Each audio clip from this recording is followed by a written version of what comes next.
All right, shifting our focus now. Can Ukraine's latest move on the battlefield be a game changer? Well, it has unleashed long-range attack drones as it strikes deep into the Moscow region and sent a chilling message to Kremlin. Russia, on the other hand, rained missiles and swarm drones across Ukrainian cities. Remember, this comes as Vladimir Putin heads to Beijing on Tuesday for talks with his Chinese counterpart Xi Jinping. The visit, remember, is coming just days after the big Trump-Xi summit. Our next report gets you more.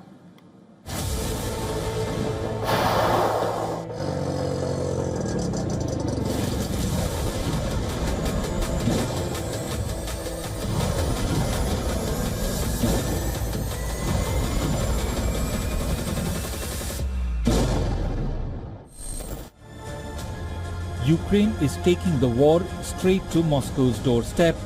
After 3 days of unstoppable Russian strikes, Kiev is striking back hard. Ukraine has launched its largest drone attack on the heavily guarded Russian capital in a year. Ukrainian defense forces have admitted using domestically built drones to destroy targets in the Moscow region. Among the weapons used are RS-1 bars, a jet-powered drone with an estimated range of 700 to 800 km and a payload of approximately 100 kg.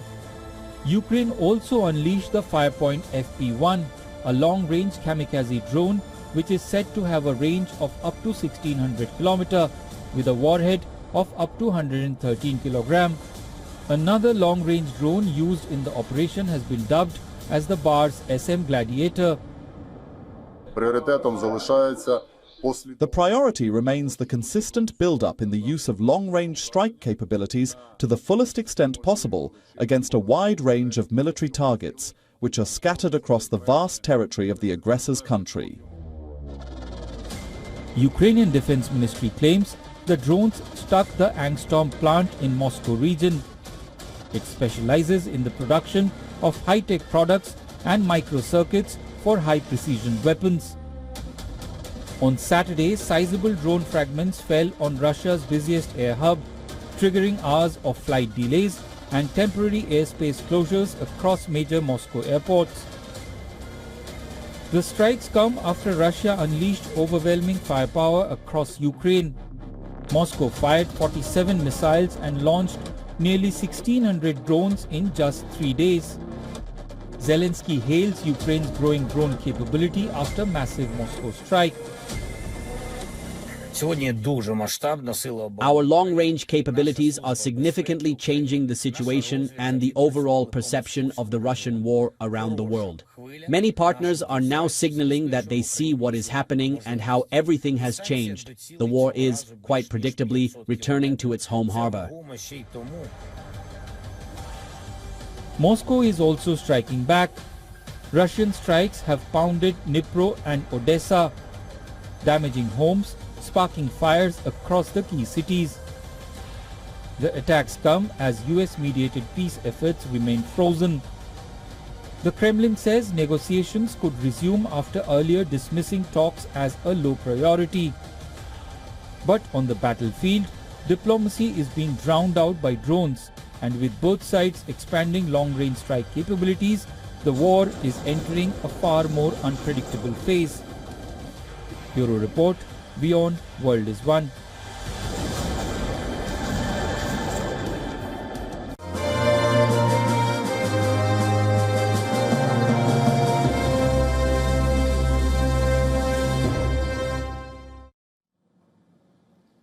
Moving on, Prime Minister Narendra Modi and his Norwegian counterpart, Prime Minister Jonas Gahr Store, held a press meet today after their delegation-level talks concluded. Prime Minister Modi began the joint media briefing by expressing his gratitude to the Norwegian Prime Minister for the warm welcome accorded to him. The Prime Minister then went on to talk about the sectors that India and Norway have agreed to work together upon. Friends, research, education और innovation भी हमारे संबंधों के मजबूत pillars बने हैं। आज हमने सस्टेनेबिलिटी, ओशन एनर्जी, जियोलॉजी और हेल्थ जैसे क्षेत्रों में रिसर्च कोऑपरेशन बढ़ाने पर सहमति बनाई। इंजीनियरिंग, एआई, साइबर और डिजिटल जैसे सेक्टर में हम अपनी यूनिवर्सिटी और स्टार्टअप इकोसिस्टम को जोड़कर अपने पार्टनरशिप को फ्यूचर रेडी बनाएंगे। स्किल डेवलपमेंट और टैलेंट मोबिलिटी में भी हमारा सहयोग और व्यापक होने जा रहा है। PM Modi's visit to Norway marks the first by an Indian Prime Minister in 43 long years. Norway is the fourth leg of his five-nation tour. The Prime Minister met with Prime Minister Gahr Støre for talks today, and he will attend the third India-Nordic summit tomorrow. After PM Modi landed in Oslo, he attended a welcome event by the Indian diaspora.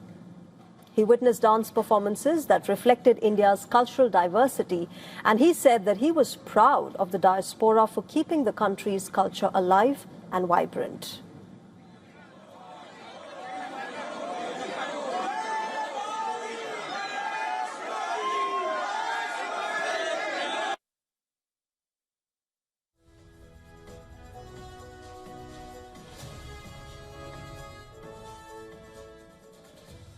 Remember, the India-Nordic summit scheduled for Tuesday this week is the third such event. The first summit was held in Stockholm, Sweden, back in 2018, and the second one was in Copenhagen, Denmark in 2022.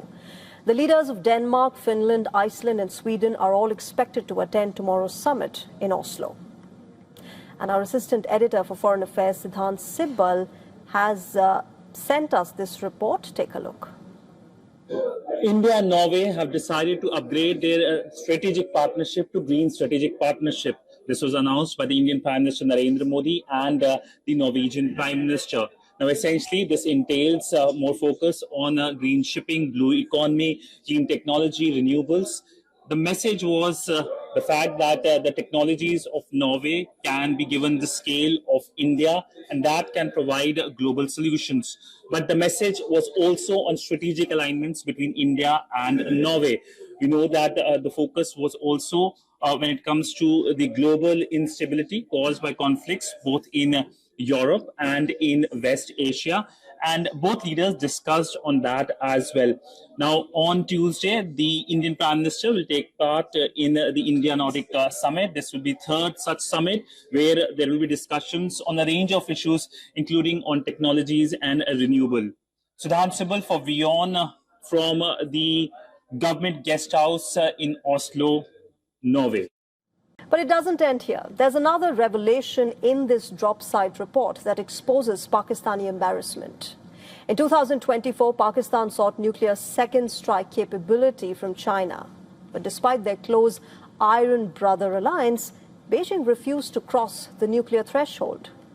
According to the report, the bilateral discussion stated that Chinese officials viewed the second strike demand as a direct and dangerous step into regional nuclear proliferation. And yielding to Islamabad's request would have flagrantly violated Beijing's own international non-proliferation commitments. In fact, the Chinese leadership calculated the global backlash and international penalties that they would face for transferring such sensitive technology to Pakistan.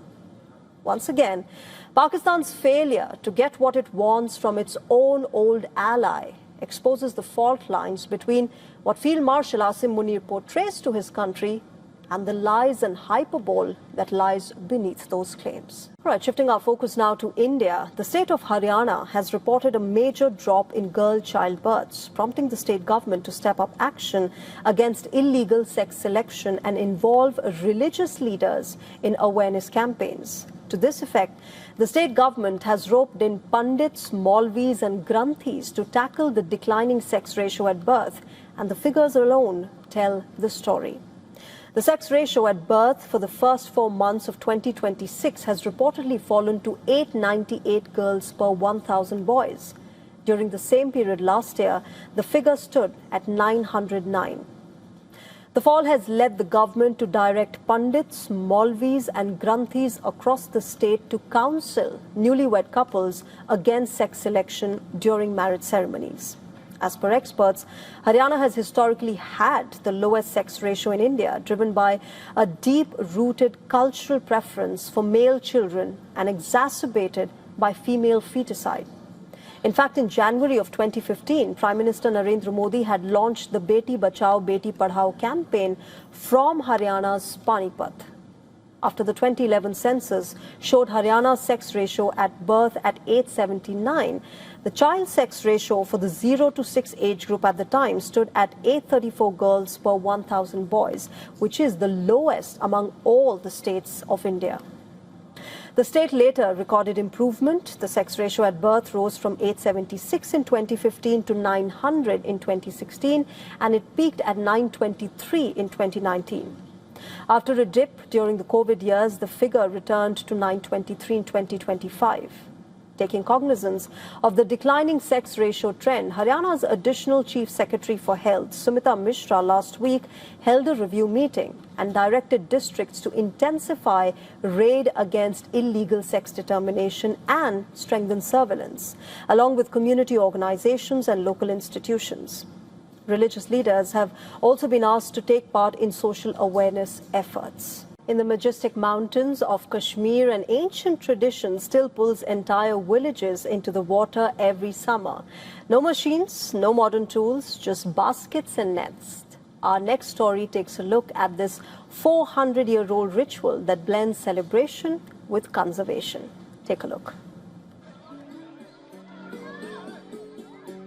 Before sunrise, the crowd begins to gather.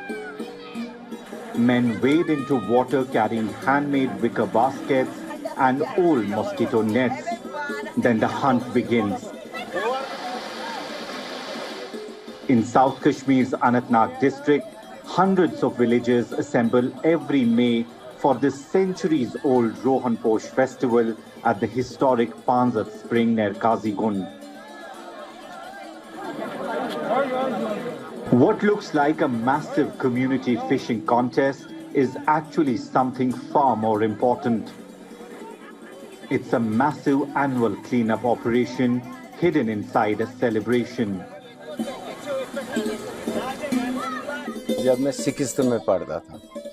I was in the 6th grade in the 1980s when I first became aware of this fish festival, and since then I have seen this tradition continue every year. Along with the festival, people also clean the main water source at Panzat Nag, where fish are caught as part of the celebration. This fish festival has been going on for a very long time. I am nearly 70 years old, and even before my time, we inherited this tradition from our grandfathers and great-grandfathers. I believe it has been celebrated for at least 1 or 2 centuries, with each generation keeping the tradition alive. The festival has survived for nearly 4 centuries. There are no loudspeakers or flashy stages. Tradition does the work. Entire families take the day off to join the effort. Some use woven baskets passed down through generations. Beneath the joy lies a deeper message. In an era of shrinking water bodies and environmental stress, the Kashmir tradition has quietly preserved a powerful idea: communities protecting nature together. As the villagers move through the spring waters to catch the fish, they also pull out weed, debris and silt, choking the natural resource. This process is done before the paddy cultivation across Jammu and Kashmir to make sure that the water flow maintains all through the year. With video journalist Firoz Idris Loan for WION World is One.